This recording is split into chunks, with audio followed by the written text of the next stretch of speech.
Anthony Mureithi Nyaga kifungo cha miaka 30 kwa kumuua mwajiri wake Hassan Salat Mohamed katika mwezi wa Mei mwaka 2023.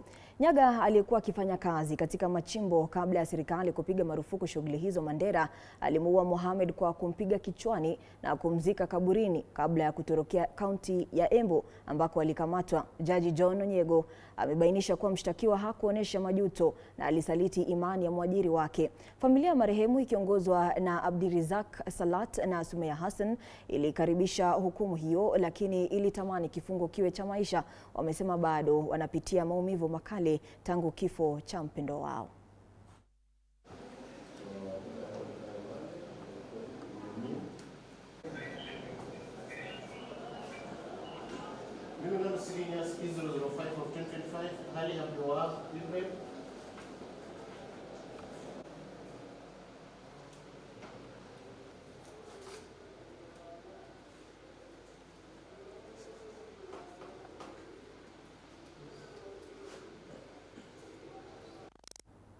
Nao wanafunzi wanaosomea